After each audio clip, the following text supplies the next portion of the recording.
Another thing we can do with the ramp, with any ramp, but we'll use this one. Okay, we have a certain slope here, and if we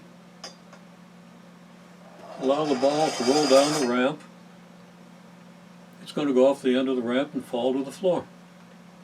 Now, if on the floor, and don't do this on a tile floor, but if on the floor we have some kind of a hard surface, you know, a piece of wood, might even work with a book, and we have a piece of carbon paper at the point where near the point where the ball is going to land, and we have a piece of white paper underneath the carbon paper, then when the ball hits the white paper, it's going to leave a mark. And I think we can demonstrate the fact that the ball is going to leave a mark. Okay? So if the ball hits the paper here, gee, we didn't get much of a mark there. Okay?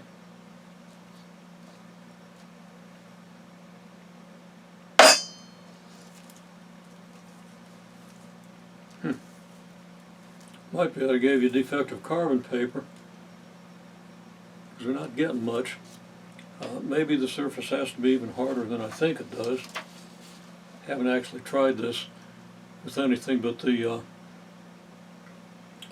now when I say a tile floor, any tile floor, if it's a ceramic tile, you can break it or crack it.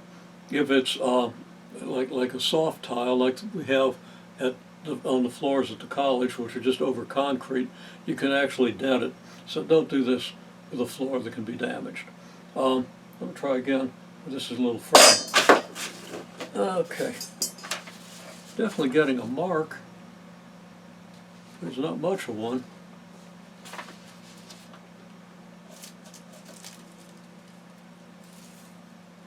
And again, there's some give in this surface. I think the carbon paper just isn't much good.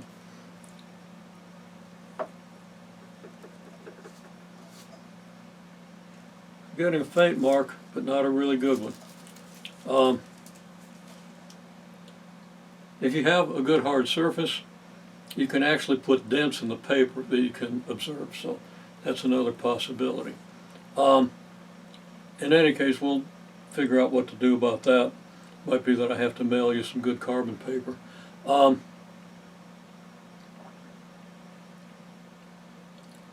can't really show you the marks, but there are marks here. You can identify them.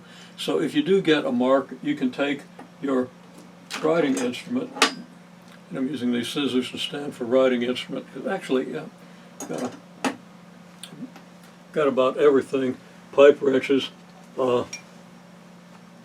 musical instruments. Okay, all kinds of stuff here.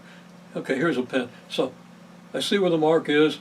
I can make a little annotation on that mark. I can mark where the center of the mark is, and I can mark what the slope of the ramp was, and maybe how far the ball traveled down the ramp. Okay, well, what do you have if you do that? If you know the acceleration on the ramp, then you know how fast the ball is going off the edge of the ramp.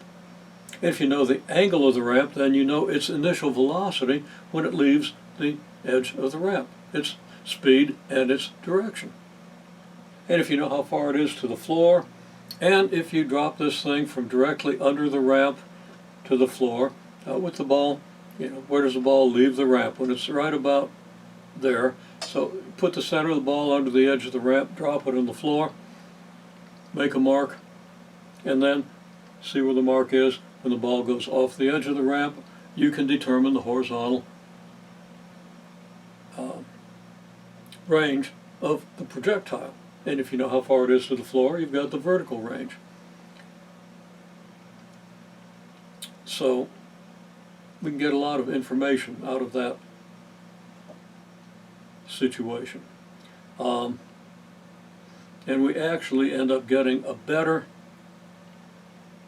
result for the velocity of the ball here if we assume the velocity to be unknown, but the angle to be known, because we know what the slope is. And we then know the horizontal range and the vertical drop.